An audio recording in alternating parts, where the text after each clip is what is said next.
My son phoned Dad, I'm at the police precinct. My stepfather hit me and filed a false report against me.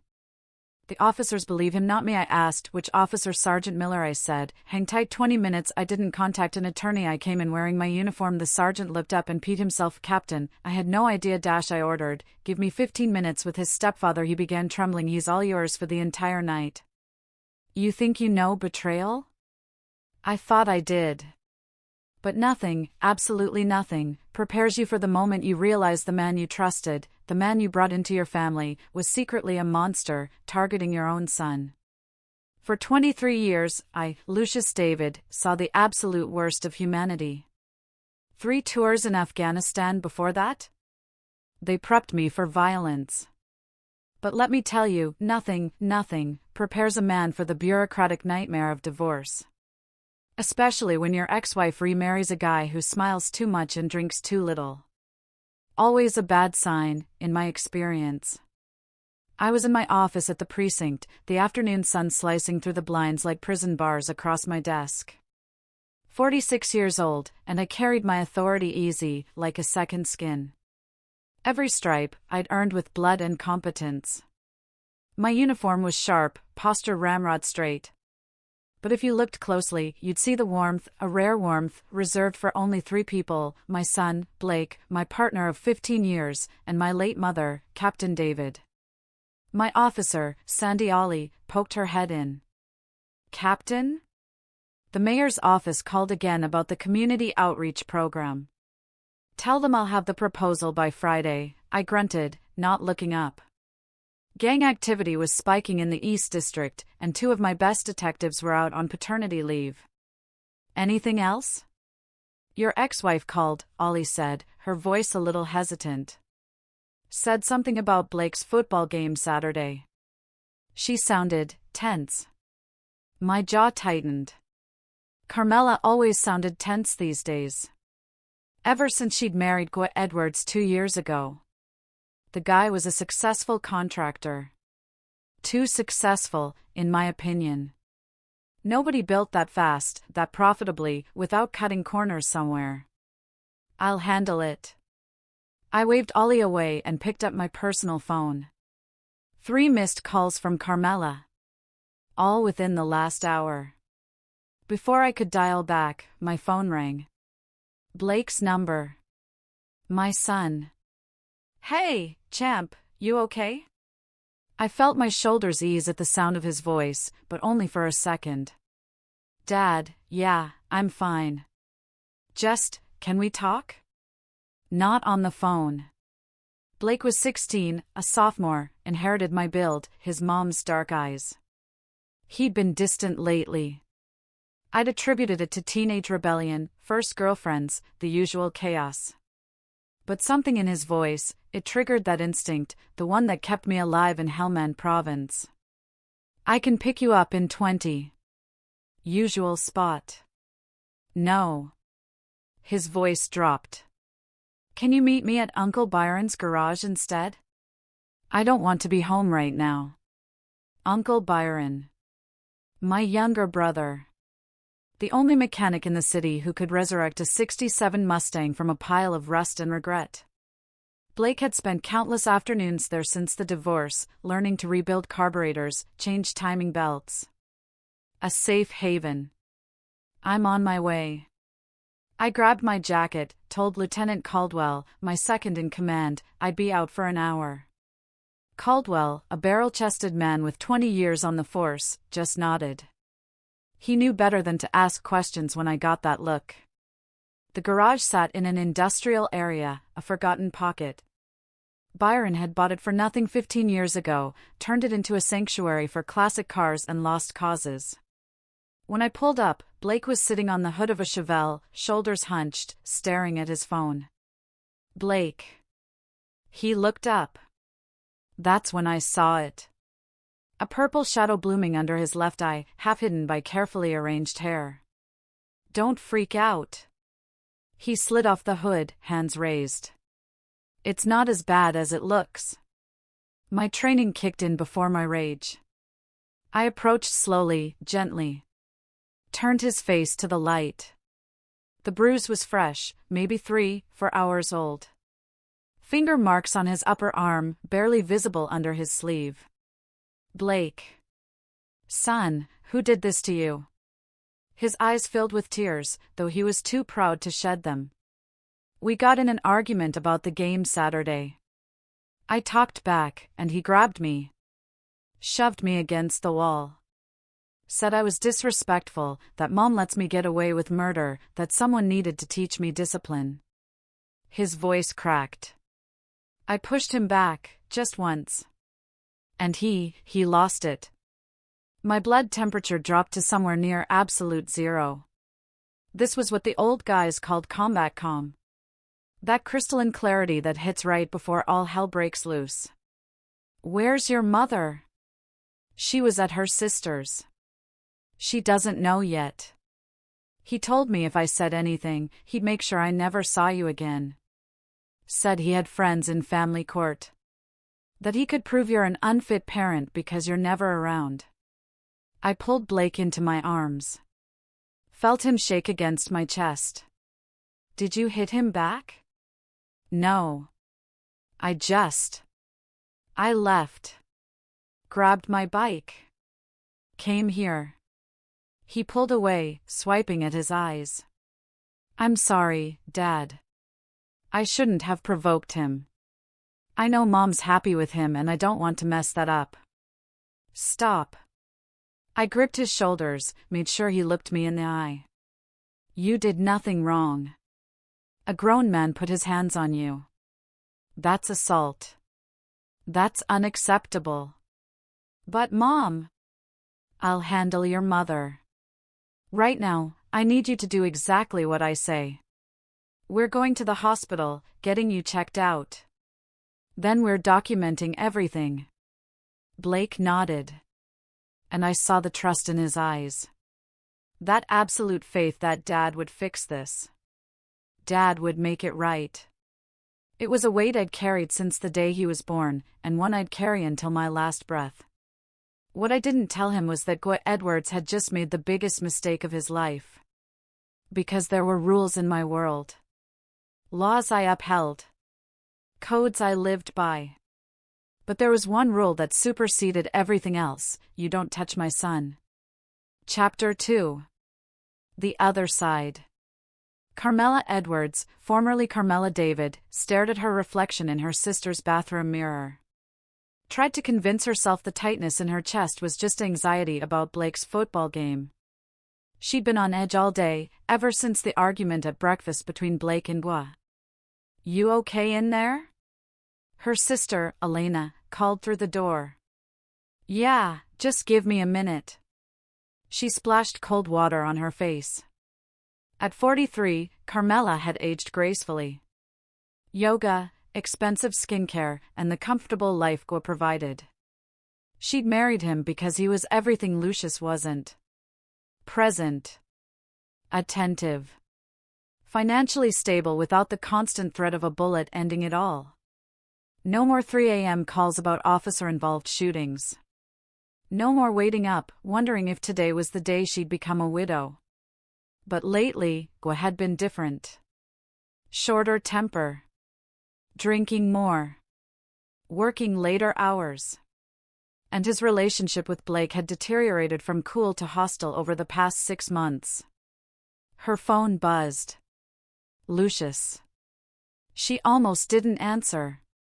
But guilt and habit made her swipe right. Carmela, where are you? At Elena's. Why? What's wrong? She heard it immediately. That tone Lucius used when he was barely restraining his fury. When did you last see Blake? Her heart stopped. This morning, around 7:30. Why, Lucius? What happened? Your husband happened. The way he said husband, like it tasted rotten, made her stomach drop. What are you talking about? Gwa put his hands on our son. Blake has bruises, Carmela. On his face. His arms. Do you want to tell me how long this has been going on? The bathroom tilted. No. Guo wouldn't. Blake must have gotten in a fight at school. Blake told me everything. And before you accuse our son of lying, I'm looking at the evidence right now. We're at County Memorial. You should get here. He hung up. Carmela stared at the phone. Her perfect world cracking like a windshield after a stone strike. Gwa had been frustrated with Blake, yes. The boy could be difficult, moody, disrespectful. But physical violence? That wasn't the man she'd married. Not the man who brought her coffee in bed every Sunday, who renovated their kitchen with his own hands, who'd promised her the stability Lucius never could. She burst out of the bathroom. I need to go. It's Blake. The drive to County Memorial took 15 minutes that felt like hours. She tried calling Gwa 3 times, straight to voicemail. When she finally reached the emergency room, she found Lucius in the waiting area, still in uniform, radiating a controlled intensity that had once made her feel safe, and now just made her feel small. Where is he? Getting X-rays. The doctor wants to rule out a fractured orbital bone. Lucius stood, and she was reminded, viscerally, of how physically imposing he was. 6'2". 200 pounds of coiled muscle and barely suppressed violence. You want to explain to me how you didn't notice your husband was abusing our son? Don't. Carmela's voice shook. Don't you dare make this sound like I knew. If Blake was having problems, he should have told me. He tried. 3 weeks ago. Remember when he asked to spend weekdays with me and only weekends at your place? You told him he was being dramatic, that he needed to adjust. She had said that. The memory made her nauseous. Mrs. Edwards? A nurse appeared. Your son is ready to see you. Carmela rushed past Lucius, past the judgment in his eyes, and found Blake in a curtained examination area. The bruise looked worse under the fluorescent lighting, angry purple spreading from his cheekbone to his eye socket. But it was the defeated slump of his shoulders that broke her heart. Baby. Mom. Blake's voice was flat. Dad told you? He told me his version. I want to hear yours. She reached for his hand, but he pulled away. I talked back to Gwa about Saturday's game. Said I want a dad there, not him. He grabbed my arm, shoved me into the wall, told me I was an ungrateful punk. I pushed him away. He punched me. Blake finally looked at her. That's my version. Are you going to believe me? Or are you going to make excuses for him like you always do? Always? Blake, what are you talking about? The shoving. The grabbing. The names he calls me when you're not in the room.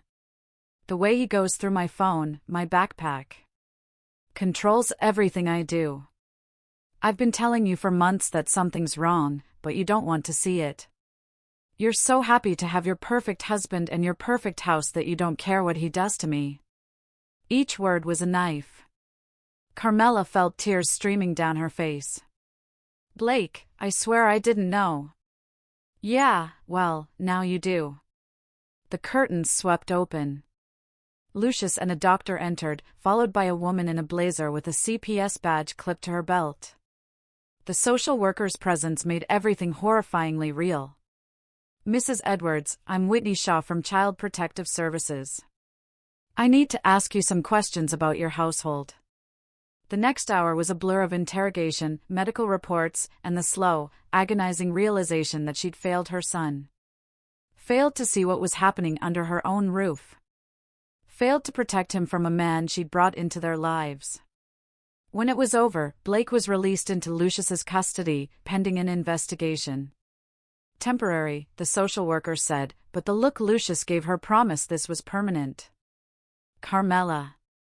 Lucius stopped her as she walked to her car. You need to decide right now what's more important, your marriage or your son. Because you can't have both anymore. She watched them drive away. Lucius and Blake in his truck, the boy's head against the window, her ex-husband's hand on their son's shoulder. And felt the foundations of her carefully constructed life crumble to dust. When she finally got home, the house was dark. Gua's truck was in the driveway. She found him in his study, glass of bourbon in hand, staring at his phone. "Where's Blake?" he asked without looking up. "With Lucius. At the hospital." "Where you put him?" He looked at her, and she saw something she'd never seen before. Not remorse. Not shame. But cold calculation. "He tell you his version?" "His version?" Her voice rose. "You hit our son in the face." "Our son?" Gua laughed, bitter and sharp. "He's not my son, Carmela. He made that clear today. He's Lucius's son, and he never lets me forget it. I've tried for 2 years to connect with that kid, and all I get is attitude and disrespect. So yeah, I put him in his place. That's what fathers do." "You're not his father." The words came out before she could stop them.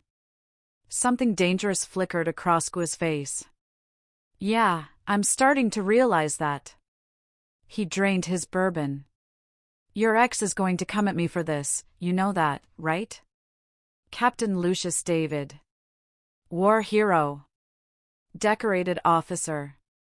He's going to try to destroy me. Maybe you deserve it."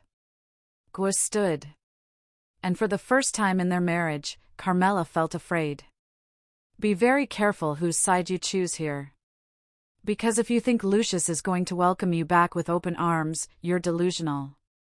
You left him, remember? You said he was married to the job, that you couldn't live with the danger, that you deserved better. Well, this is better. This house, this life, I gave you everything you asked for. And if you throw that away over one mistake, over a punk kid who needs discipline, then you're a fool." He walked out, leaving her standing in the study, her perfect life in ruins, wondering how she'd been so blind. Chapter 3. The Call. I had Blake settled in my apartment, a sparse 2-bedroom unit that had all the warmth of a barracks, but at least it was safe. My phone rang at 10:03 p.m. Unknown number. My gut told me to answer. David. Captain David. "This is Sergeant Randy Miller from the West District Station. I have your son here." My blood froze. Blake was 20 feet away on the couch, wrapped in a blanket, pretending to watch TV. "What are you talking about?" "My son is right here. Sir, I have a Blake David, 16 years old. Claims you're his father. He was brought in about an hour ago. His stepfather filed a report. Assault. Destruction of property. The kid's in interview room B, and he's asking for you." The world slowed down. I looked at Blake on the couch, then back at my phone. "Sergeant Miller, I'm going to ask you one time. Describe the boy you have." About 5'11", brown hair, has a bruise on his face. "I'll be there in 20 minutes. Nobody talks to my son without me present. Clear?" "Yes, sir." "Captain, I should tell you, the stepfather is here too. Gua Edwards. He's pretty insistent we press charges." I felt that combat calm descend again. Cold. Clarifying. "I'll deal with Edwards. You just make sure my son is comfortable and has water." 20 minutes. I hung up and turned to Blake, who was now sitting up, alert. "What's wrong?" "Your stepfather just filed a false police report, claiming you assaulted him. You're at the West District Station, apparently." I grabbed my jacket, my badge, my service weapon. "When did you last see Gua?" "This morning at the house, Dad. I swear I didn't touch him." "I know. He's trying to get ahead of what happened today. Make himself the victim." I checked my weapon automatically, a habit from 2 decades of doing this before every shift. Get dressed. You're coming with me. I want you visible and accounted for when I walk into that station. Dad, what are you going to do? I looked at my son, saw the fear there, the uncertainty. He needed to see that his father could handle this. That justice existed. That good men still won sometimes. I'm going to do what I've always done. Protect what's mine. The drive to West District took exactly 18 minutes. I used the time to make 3 calls, 1 to Arnaldo Caldwell, my second in command, 1 to Byron, my brother, and 1 to my lawyer, a shark named Courtney Baldwin, who'd gotten me through the divorce and owed me several favors. When we walked into the station, I made sure to stop at the front desk, made sure the duty officer logged Blake's arrival, made sure there were witnesses and timestamps. Then I walked toward the interview rooms with Blake beside me, my hand on his shoulder, projecting an authority that made officers step aside. Sergeant Randy Miller met us in the hallway. He was maybe 30, solid build, career cop written all over him. The moment he saw my uniform, his face went white. Captain David. Which room is my son supposedly in, Sergeant? Interview B, sir. But. I walked past him, opened the door. Empty. Just an empty room with a table, 2 chairs, and the ghost of a fabricated accusation. Interesting. My son seems to have disappeared. I turned, and Miller actually took a step back. You want to explain to me how you have a victim in custody who's also standing right next to me? Sir, I was just following procedure. Edwards came in with a report. Said his stepson attacked him, destroyed property at his home, made threats. He had photos. Documentation. Photos of what? Damage he did himself? Sergeant Miller, you've been a cop long enough to recognize a setup. Where's Edwards now? Interrogation C. He's waiting to give a statement. Excellent. I'm going to need 15 minutes with him. Miller's eyes widened. Captain, I can't. You can't what? I stepped closer, dropped my voice to a register that carried command without volume. You filed a report based on false information. You attempted to process a minor without parental notification. And you're harboring a man who assaulted a child, my child, earlier today. Now, I can make this official. Bring in internal affairs. Have your career examined under a microscope. Or you can give me 15 minutes with the man who tried to frame my son, and we can resolve this quietly. Your choice, Sergeant. Miller looked at Blake, at the bruise that was now impossible to ignore under the station's harsh lighting, and something shifted in his expression. He did that this morning?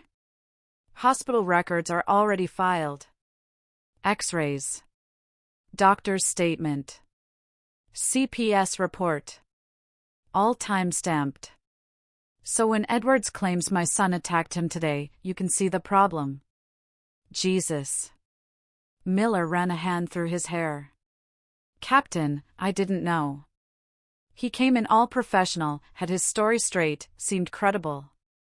He's a contractor. He's good at building facades. I gentled my tone fractionally. You're not at fault here, Randy, but you're going to help me fix it. Take Blake to your office. Get him coffee, something to eat. I need witnesses to see him calm, cooperative, uninjured beyond what Edwards did earlier. While I have a conversation with my son's stepfather. Sir, if you... I'm not going to assault him. I smiled. It was not a kind expression. I'm just going to ask him some questions about his construction business. His permits. His tax returns. Completely by the book. Miller hesitated, then nodded. Interview room C. He's all yours. But, Captain, I didn't hear anything. I was in my office doing paperwork. Smart man. I waited until Blake was safely in Miller's office, visible through the glass, before I walked to interrogation room C. I didn't knock. Just opened the door and stepped inside, letting it close behind me with an authoritative click. Edwards sat at the metal table, looking smug and confident in expensive jeans and a polo shirt that screamed successful contractor. He was maybe 40, fit, with slicked-back hair and a $1,000 watch. When he saw me, that smug expression flickered. Captain David. I was hoping we could talk man-to-man about your son's behavior. Shut up. Gwa's mouth snapped closed. I walked slowly around the table, my boots loud on the linoleum. I didn't sit. Didn't move into Edwards's space. Just stood there, letting the silence stretch, letting my uniform and my reputation and my barely leashed rage do the work. You put your hands on my son, I finally said, my voice conversational. Then you tried to cover it up by filing a false report. That's assault on a minor and filing a false police report. Those are felonies, Gwa. He attacked me. Blake was with me all evening. Hospital records. Witnesses. Timestamps. Your story falls apart under basic scrutiny. I leaned against the wall, arms crossed. So, here's what's going to happen. You're going to walk out of this station, go home, and stay away from my son. I'm filing for emergency custody, and you're not going to contest it. You're going to tell Sergeant Miller that there was a misunderstanding, that you overreacted, that you're dropping all charges. Like hell. And if you don't, I continued as if Edwards hadn't spoken, I'm going to take a very close look at your business. Your permits. Your building codes. Your employee documentation. I'm going to talk to the IRS about some interesting discrepancies I've noticed in your tax returns. Yes, I've already pulled them. Perks of being a captain. I'm going to talk to your suppliers about those bulk material purchases that don't quite match your project invoices. And I'm going to make sure every building inspector in this city knows your name. Gwa's face had gone pale. You can't. I can. And I will. Because you made one critical error, Gwa. You thought I was just a cop. But I'm not just a cop. I'm a father. And you hurt my son. I pushed off the wall, moved to the door. You have until tomorrow morning to decide. Keep pushing this, and I'll destroy everything you've built. Or walk away, and maybe, just maybe, you get to keep your business and your freedom. Your choice. I opened the door, then paused. Oh, and Gwa? If you ever come near Blake again, I won't use my badge. I'll use my hands. And there won't be enough of you left for a closed casket. We clear? I walked out without waiting for an answer. I found Miller in his office with Blake, who was nursing a hot chocolate and looking young and vulnerable in a way that made my chest ache. Sergeant Miller, Mr. Edwards is ready to give a statement. I believe he'll be dropping all charges and apologizing for wasting police resources. Miller looked between me and the interrogation rooms, then nodded slowly. Oh. Go take care of that. When we were alone, Blake looked up at me. What did you say to him? The truth. That he messed with the wrong family. I pulled my son into a hug, felt Blake cling to me like he had when he was 5 years old and afraid of thunderstorms. It's over, champ. You're safe now. But even as I said it, even as Blake relaxed against me, I knew it wasn't over. Not really. Because men like Gwa Edwards didn't give up that easily. And wounds this deep took more than threats to heal. This was just the beginning. Chapter 4. Fractures. 3 days after the police station incident, I sat in my office, reviewing surveillance footage from one of Gwa Edwards' construction sites. My brother Byron had a friend who had a cousin who worked security, and that footage had found its way into my hands through a chain of carefully maintained deniability. What I was seeing made my blood run cold for entirely different reasons. Captain Arnaldo Caldwell knocked and entered without waiting. "We got a problem." "Another one?" "Carmela just called the front desk. She's here. Says she needs to talk to you, and she won't leave." I closed the laptop. I'd been avoiding my ex-wife since the hospital. Let her stew in the consequences of her choices. Let her wonder what I was planning. But maybe it was time for that conversation. I found Carmela in the lobby, and the sight of her stopped me cold. She'd lost weight in 3 days, had circles under her eyes that makeup couldn't quite hide. She was wearing yoga pants and a sweatshirt instead of her usual carefully curated outfit. "Lucius," her voice cracked. "Please, I need to talk to you." I gestured to a conference room, waited until we were alone. "What do you want, Carmela?" "I want my son back." Tears streamed down her face. "I want to explain, to apologize." "I want." "You want?" "What about what Blake wants?" "Did you ask him?" "He won't answer my calls. Won't respond to texts. I went to your apartment, and he wouldn't even come to the door." "Yeah. That's what happens when you choose your husband over your child." "I didn't choose." She stopped. Breathed. "Okay, I did. I chose wrong. I was blind and stupid, and I failed him. But, Lucius, he's my son too. I have rights." "Rights?" "You nearly forfeited those when your husband put him in the hospital." I kept my voice level, professional. "CPS is still investigating. Emergency custody is temporary, but I'm filing for permanent modification. Blake doesn't feel safe in that house, and I'm not sending him back." "What if I leave Gua?" The question hung in the air. I studied my ex-wife, looking for manipulation, for strategy. Found only desperation. "Have you?" "I'm not yet, but I'm thinking about it. The house is in both our names. The business is his, but I could." "Thinking about it?" I laughed, bitter. "You're thinking about leaving the man who assaulted your son. That's where we are. It's not that simple. We're married. We have assets together. I can't just walk away from 2 years of my life. Blake is 16 years of your life, and you're still hesitating?" I stood. "I'm going to make this simple for you, Carmela.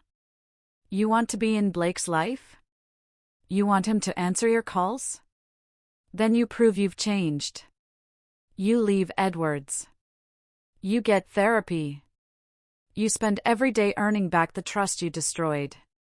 But until then, until I see actual change and not just words, you stay away from him. Because he's been through enough. You can't keep me from my son. Watch me." I walked out, left her sitting there. I felt no satisfaction in her pain. Just a bone-deep weariness at how tangled everything had become. Back in my office, I opened the laptop again.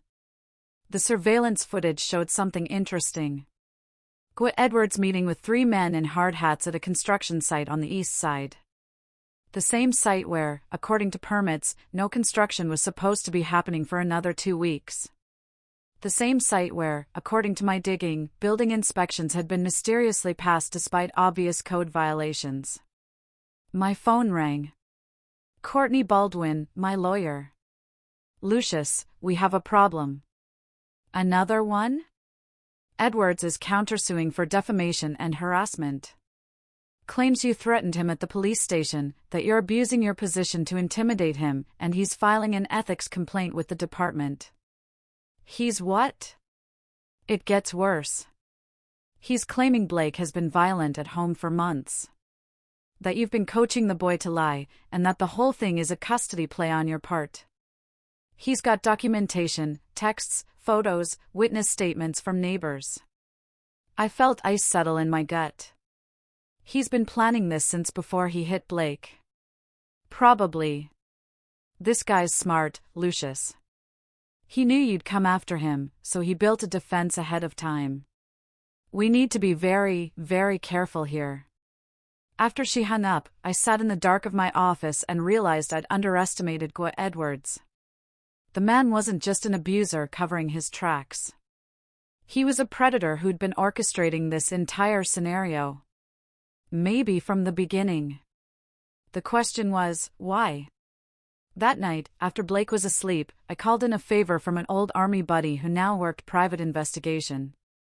Within an hour, I had a preliminary background on Guy Edwards that made everything click into place: 3 previous marriages, 2 restraining orders, both sealed, a bankruptcy 7 years ago, right before he started his construction business. And in a sealed juvenile record from when Edwards was 17.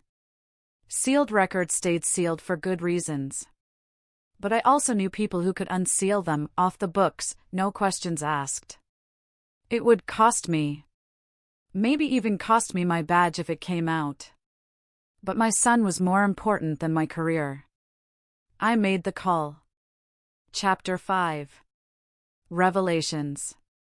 The file arrived via encrypted email at 2:47 a.m.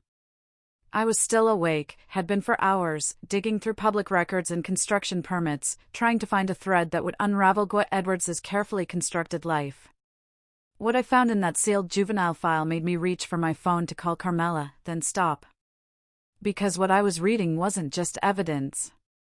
It was a weapon. And I needed to think very carefully about how to use it. At 17, Guy Edwards, then Guillermo Garcia, had been arrested for assault against his stepfather. The charges were eventually dropped, the record sealed, but the police reports told a story: a teenage boy with anger management issues, a pattern of violence, allegations of stalking his stepfather's daughter from a previous marriage. The daughter had been 15 at the time. I felt sick. I looked at the closed door to Blake's room and wondered how I'd failed to see this coming. Carmela had married a predator, and I'd been too busy being angry about the divorce to properly vet the man who'd be living with my son. My phone buzzed. Byron. My brother. You awake? Yeah. What's up? You need to come to the garage. Now. Blake's here. What? He's supposed to be asleep in his room. Well, he's not. He rode his bike here an hour ago. Won't tell me why, but he's pretty shaken up. You need to come. I checked Blake's room. Empty bed, stuffed with pillows. A classic teenager trick. I was out the door in 3 minutes, my heart pounding. What if Edwards had gotten to him? I found Blake in Byron's office, wrapped in a blanket that smelled like motor oil and old coffee. My brother stood guard at the door, arms crossed, looking worried. Blake. I knelt in front of my son. What happened? I went back to the house to get some stuff I forgot. Blake wouldn't meet my eyes. Mom wasn't there, but Guo was. Dad, he was waiting for me. I felt my control slip. Did he touch you? No, he just talked. Said things. About you, about how you're going to lose your job because of the ethics complaint. How you're abusing your authority, how the courts are going to see through your manipulation and give Mom full custody. He said I'd never see you again, that I should get used to having him as a father, that you were nothing but a violent thug in a uniform. He was baiting you. Trying to get you to attack him. I know. That's why I left. But, Dad. Blake finally looked up, and the fear in his eyes was worse than any bruise. He showed me photos of me sleeping in my room, taken through the window. He's been watching me. The world tilted. I stood, walked to the corner of the garage, and had to physically restrain myself from putting my fist through the wall. Byron put a hand on my shoulder. Lou, stay smart. Don't give him what he wants. He violated a restraining order. My voice was deadly calm. He threatened a minor. He's been stalking my son. And if you go over there and beat the hell out of him, you lose everything. Your badge. Custody. Maybe your freedom. Is that what Blake needs? I looked at my son, huddled in that blanket, trying to be brave and failing. Byron was right. This required strategy, not violence. Blake, did he give you those photos? No. He just showed them on his phone. There were like 20 of them, from the past week. Good. That means they're still on his phone, timestamped and geotagged. I pulled out my own phone. I'm calling this in. Official channels. He just gave us everything we need. 2 hours later, Officer Ollie and another patrolman arrived at Edwards' house with a warrant for his phone, based on stalking charges filed by Lucius David on behalf of his minor son. Carmela wasn't home, working late at her sister's, according to neighbors. Edwards answered the door in pajamas, all innocent confusion, but his phone told a different story. 23 photos of Blake, taken over 5 days. Locations.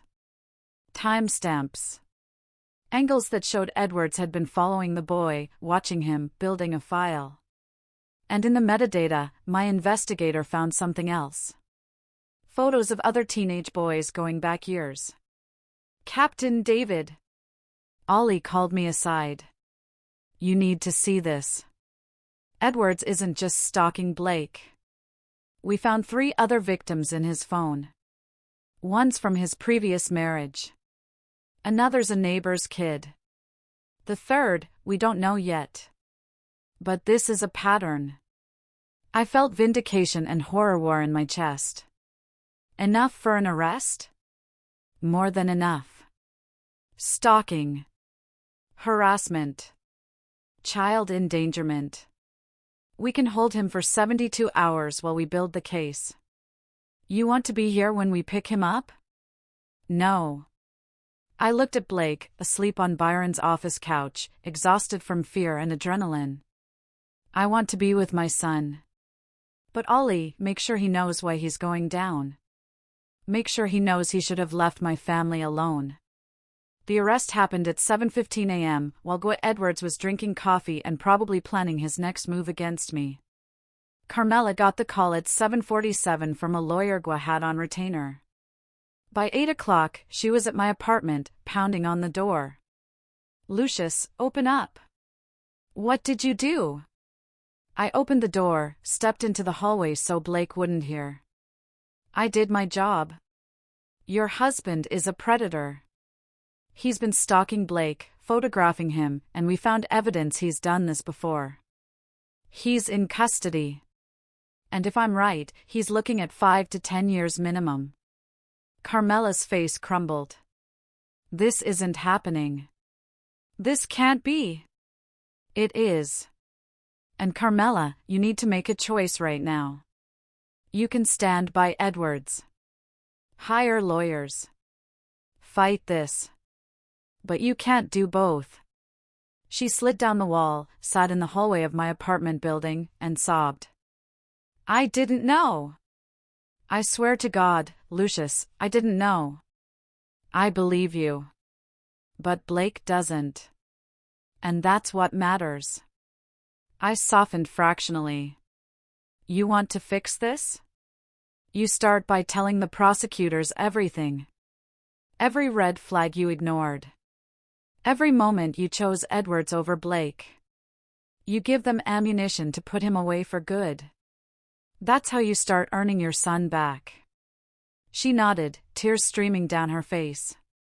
And I felt no satisfaction. Just a grim determination to see this through. Because this wasn't over. Not yet.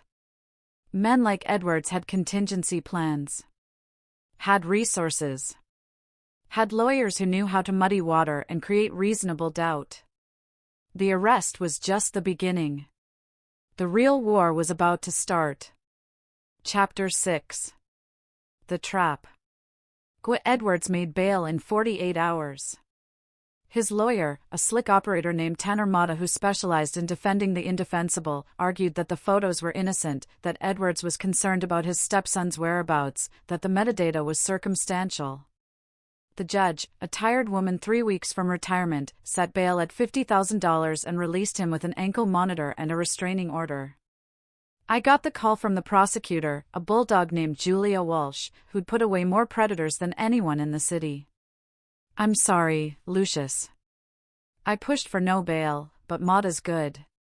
He made Edwards look like a concerned parent. He'll run. His passport's flagged. He's got a monitor, and we're building the case. The other victims are willing to testify. That'll take months. Maybe years. In the meantime, he's out there, and he knows I'm coming for him. Lucius." Julia's voice held warning. "Do not do anything stupid.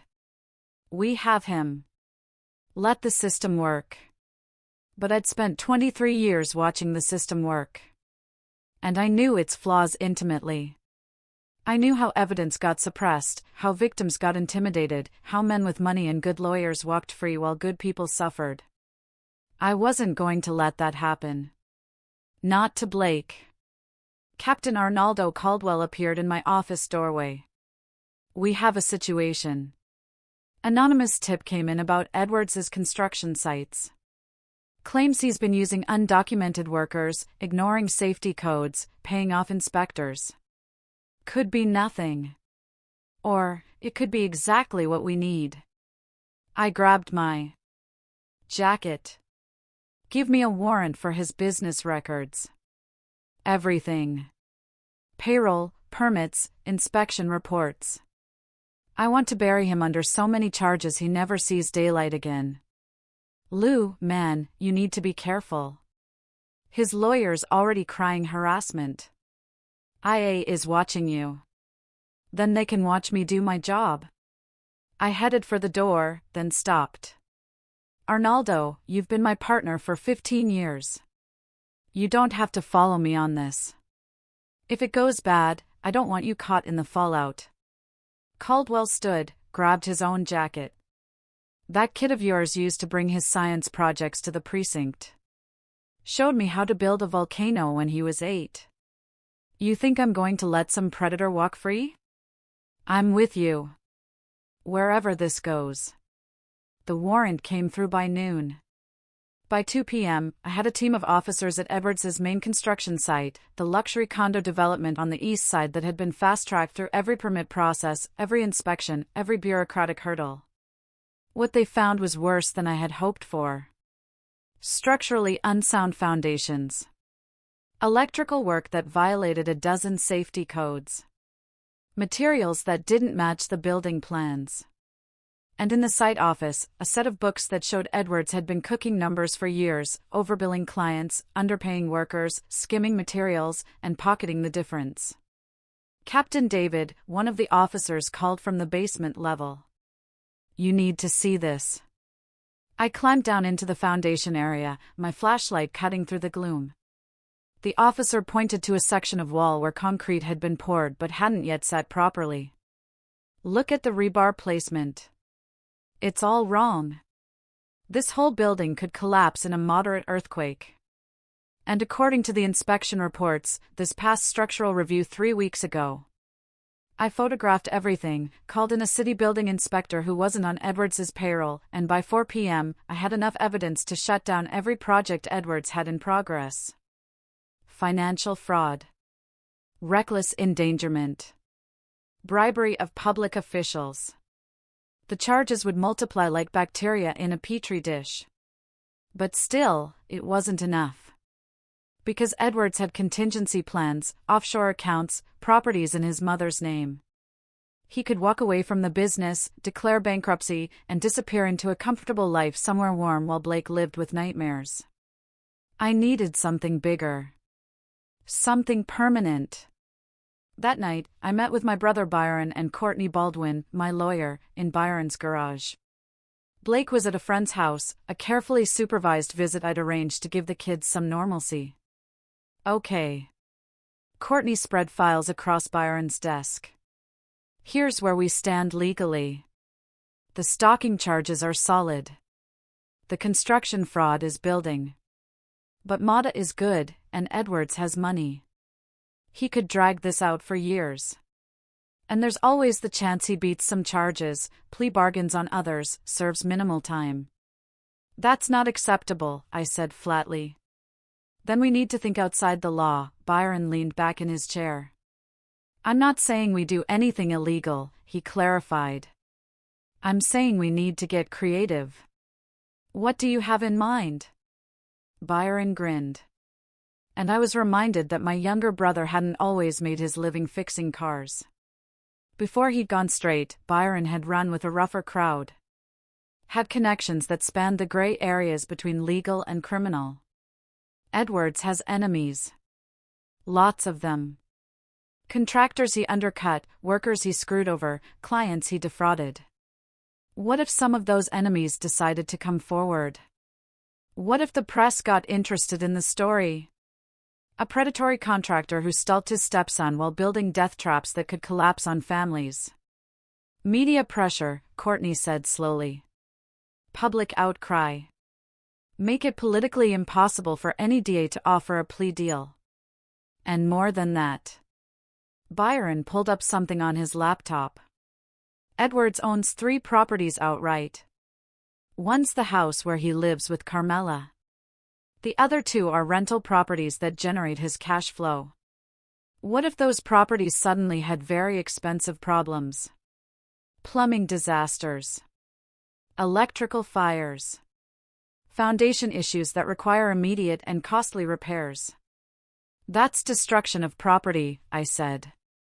Is it? Or is it just the natural consequence of shoddy construction finally catching up with him?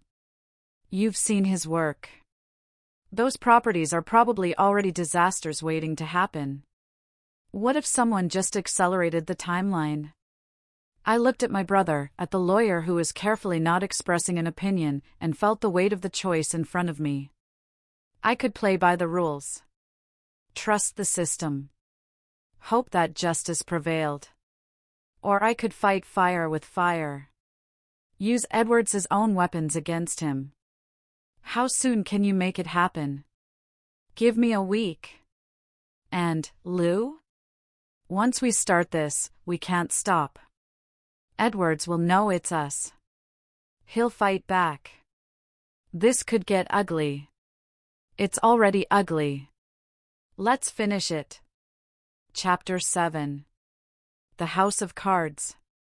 The first domino fell on a Tuesday morning when the city's largest newspaper ran a front-page story, "Contractor faces stalking, fraud charges, are your homes safe?"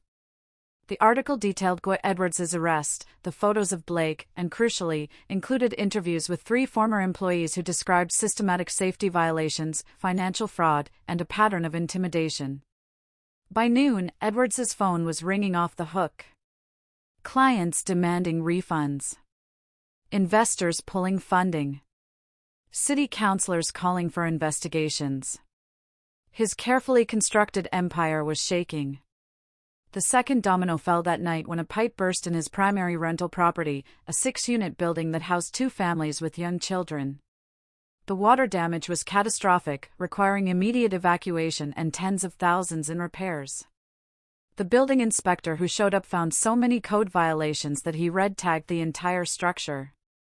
I watched from across the street as tenants carried their belongings out in garbage bags, their faces exhausted and angry. I felt a flicker of guilt for their displacement, but Byron had already arranged for them to be contacted by a tenants' rights lawyer who would help them sue Edwards for uninhabitable conditions. They'd end up better off. The third domino was Carmela. 3 days after the newspaper article, she filed for divorce and moved into her sister's house. She called me that night, her voice small and broken. I gave the prosecutor everything. Every document I could find. Every conversation I remembered. Julia Walsh says it's enough to add financial fraud to the stalking charges. That must have been hard. Not as hard as facing Blake and knowing I chose that monster over my own son. She paused. Can I see him? Just for coffee. I know I don't deserve it, but I'll ask him. No promises. Blake agreed reluctantly. I drove him to a coffee shop where Carmela waited, looking fragile and older than her years. I stayed within sight, but out of earshot, letting them talk, watching my son's body language shift from defensive to guardedly open over the course of an hour. When they were done, Blake walked back to the car with red-rimmed eyes, but looser shoulders. She apologized. Really apologized. Said she was wrong. That she chose badly.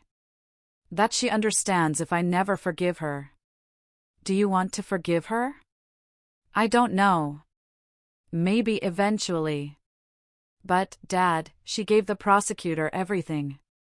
She's helping take Gwa down. I know. Is that enough? I pulled my son into a hug. That's not for me to decide, but it's a start. The fourth domino fell when one of Gwa Edwards' previous victims, a boy now 23, married with a child of his own, saw the newspaper article and came forward. His testimony was devastating: 3 years of stalking when he was 15, escalating from photographs to following him to showing up at his school to explicit messages. The charges had been sealed in a plea deal, but now he was willing to testify publicly. 2 more victims followed. The case was no longer just about Blake. It was about a pattern of predatory behavior spanning a decade. Tanner Mata, Edwards' lawyer, tried to suppress the testimony. Tried to argue prejudice, character assassination, irrelevance.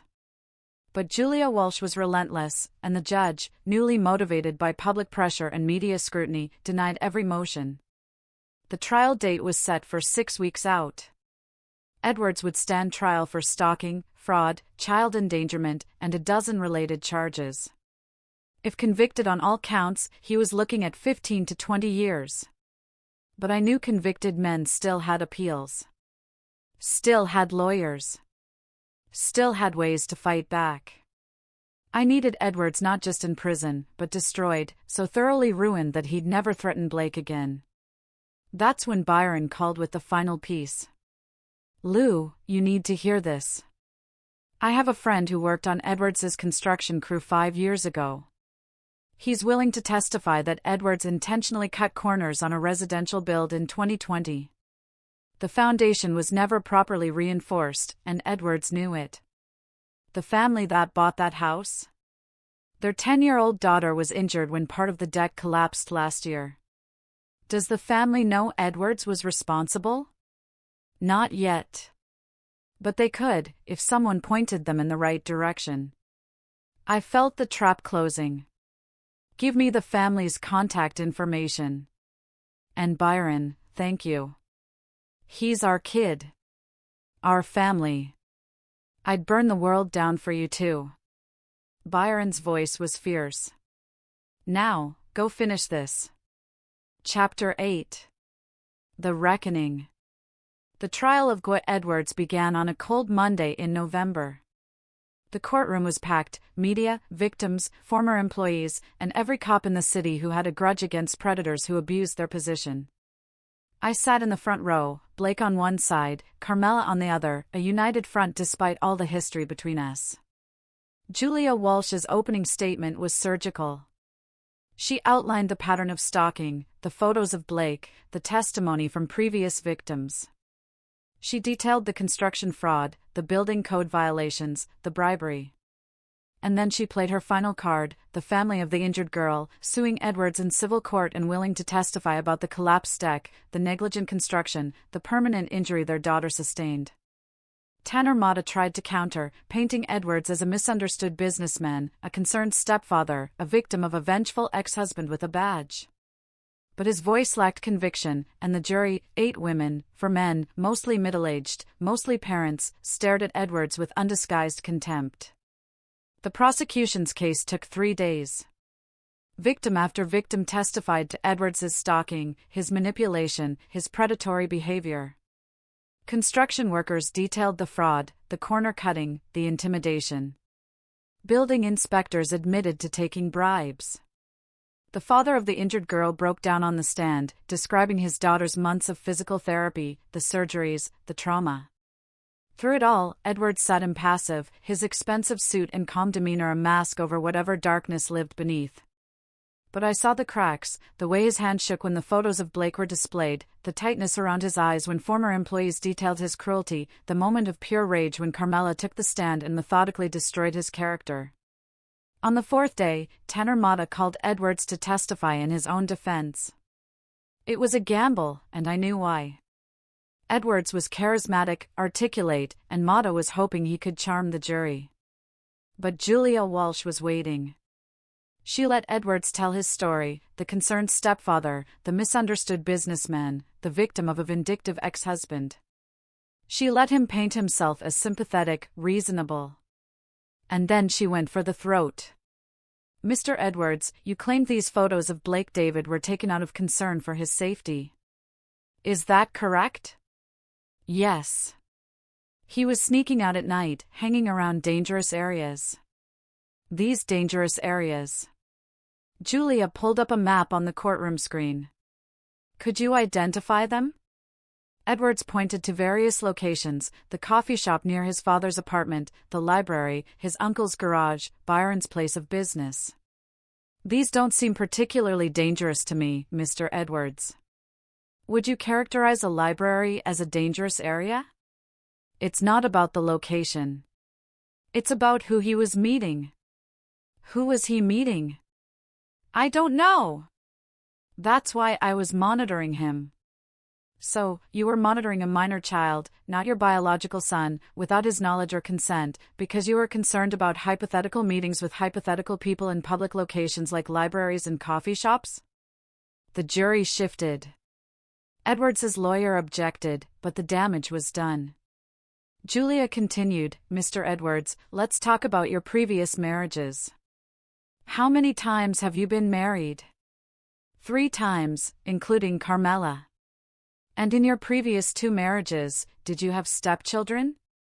Edwards's eyes narrowed. Yes. Both teenage boys. Yes. And both relationships ended with restraining orders filed against you. Is that correct? Those were misunderstandings. Misunderstandings? Like the photos of Blake were misunderstandings? Like the building code violations were misunderstandings? Like the collapsed deck that injured a 10-year-old girl was a misunderstanding? Julia's voice rose. Mr. Edwards, how many misunderstandings does it take before we recognize a pattern of dangerous, predatory behavior? Tanner Mata was on his feet, objecting loudly. But the jury had already made up their minds. I could see it in their faces, the disgust, the anger, the determination to protect their own children from men like Edwards. The defense rested the next day, their case in tatters. Closing arguments were brief. Julia Walsh, methodical and devastating. Tanner Mata, desperate and unconvincing. The jury deliberated for 4 hours. When they returned, their verdict was unanimous. On all 23 counts, guilty. Edwards's face went white. He turned to look at me. And in that moment, I saw everything, the rage, the hatred, the unspoken promise of revenge. But it was hollow. Because Edwards was going to prison for 15 to 20 years minimum. And by the time he got out, Blake would be in his 30s, established and safe, and I would still be waiting. Sentencing was set for 2 weeks later. I walked out of the courtroom with Blake and Carmela, feeling the weight of months of tension finally lifting. Outside, media swarmed, cameras flashing, microphones thrust forward. Captain David, how do you feel about the verdict? I feel like justice was served, and I hope this sends a message to anyone who thinks they can harm children and get away with it. I put my arm around Blake. My son is safe. That's all that matters. But as we walked to my truck, my phone buzzed. Byron. Lou, we have a problem. Edwards posted bail pending sentencing. He's out. He's what? Mata must have pulled some strings. Appeals court overturned the remand order. Edwards walked out 20 minutes ago. And Lou, his ankle monitor is already offline. He cut it and ran. I looked at Blake. At Carmela.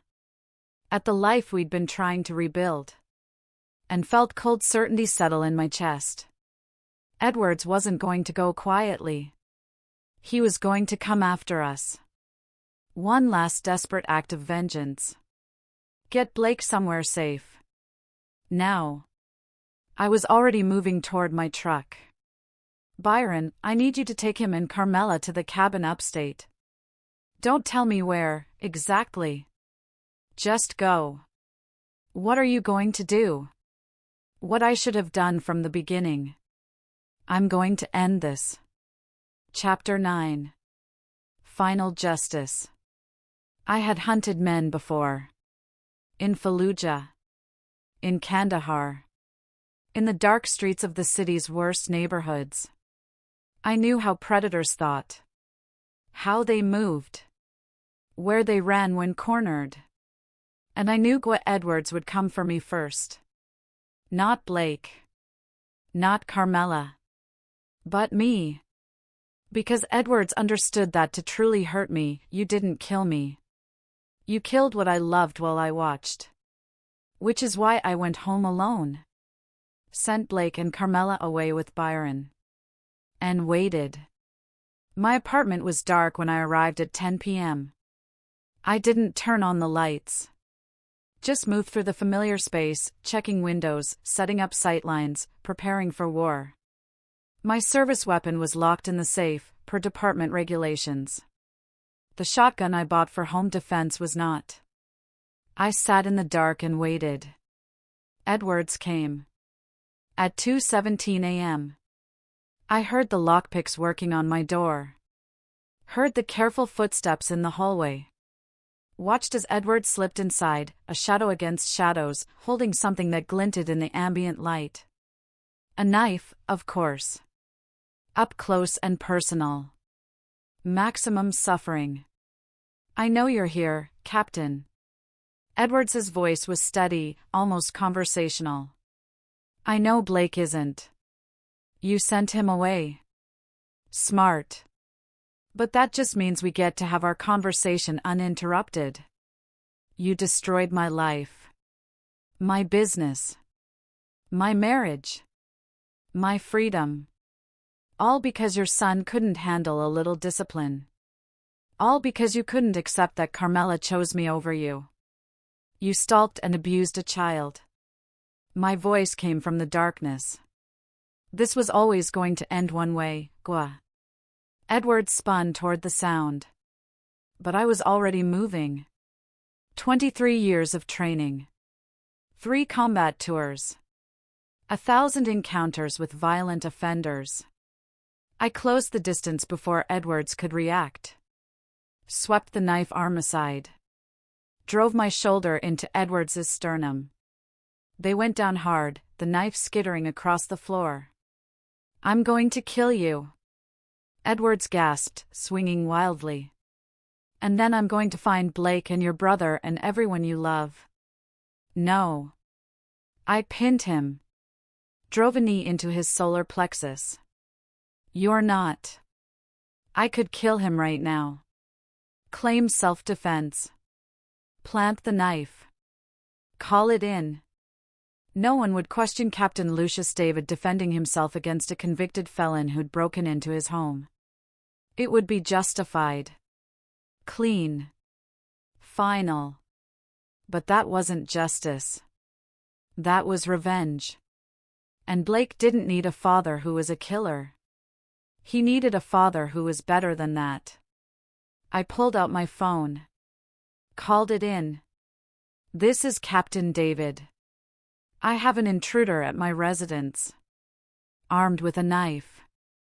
I've subdued him. Send units to my location. Edwards laughed, blood on his teeth. You think this is over? I'll get a lawyer. I'll claim you lured me here. That you attacked me. Self-defense. Entrapment. Maybe. Or maybe the security camera I installed last week caught everything. I pointed to the small device mounted above the door. Including you breaking in. Including the knife. Including your threats against my son. Edwards's face went slack. You planned this? No. I just knew you were stupid enough to come after me. And I was ready. The police arrived 6 minutes later. Sandy Ollie first through the door, weapon drawn, eyes taking in the scene, me standing, Edwards on the ground, the knife as evidence. Everything clean and legal and by the book. Captain, you okay? I'm fine. Mr. Edwards is under arrest for breaking and entering, attempted assault, and violation of his bail conditions. I have video evidence. I handed over my phone.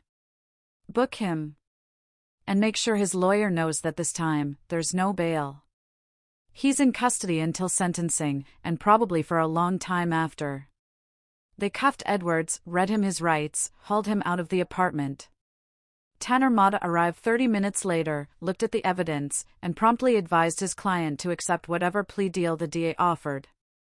Because going to trial with video evidence of a midnight knife attack on a police captain was career suicide, even for a lawyer as good as Mata. 2 days later, Edwards pleaded guilty to all charges in exchange for a consolidated sentence, 25 years, no possibility of parole before 18. By the time he got out, if he survived prison that long, he'd be 68 years old, broken. And irrelevant. I brought Blake back home that weekend. We sat on the couch in the apartment, eating pizza and watching a game. Just being father and son in the quiet safety of our own space. Is it really over? Blake asked. Yeah, champ. It's over. What if he gets out early? What if? Then I'll be there. I'll always be there. I pulled my son close. That's my promise to you, champ. Whatever happens, wherever you go, I'm on your side. Always. Blake nodded against my shoulder, and I felt something shift. The last piece of tension releasing, the trauma finally beginning to heal. 3 months later, Carmela moved into an apartment 2 blocks away. She and Blake were rebuilding their relationship slowly, with therapy and honest conversations and the acceptance that trust, once broken, took years to repair. But they were trying. That was enough. 6 months later, Blake's bruises had faded completely. He made varsity football, started dating a girl from his chemistry class, and began talking about college. The nightmares came less frequently. The fear in his eyes was gone. 1 year later, I stood in front of the department at an awards ceremony, receiving a commendation for my work on the Edwards case. The mayor gave a speech about protecting children and upholding justice. The new chief of police praised my dedication and integrity. And in the audience, Blake sat next to Byron and Carmela, all of them together, despite everything. Because family, real family, survived worse than divorce and abuse and near tragedy. After the ceremony, Blake found me outside the precinct. Dad, I'm proud of you. I felt my throat tighten. I'm proud of you too, champ. Every day. I know things got ugly. I know you had to do things that weren't easy, but you protected me. You did the right thing. That's what fathers do. Blake hugged me, and I held my son and looked up at the clear sky and felt, for the first time in a year, like everything was going to be okay. Because Edwards was behind bars. Blake was safe. The family was healing. And justice, real, hard-won, imperfect justice, had prevailed. Not because I had been the strongest or the most ruthless, but because I'd been smart enough to use the law, patient enough to build a case, and willing to sacrifice my own desire for immediate revenge in favor of lasting victory. I'd won not by becoming a monster, but by remaining a man. Flawed. Determined. And absolutely unwilling to let evil win. And in the end, that was enough. So, what do you guys think? What would you have done in my place, watching your child suffer, knowing the system might fail? Have you ever had to fight for what's right, even if it meant bending the rules just a little? Tell me what you think in the comments below. I really want to know.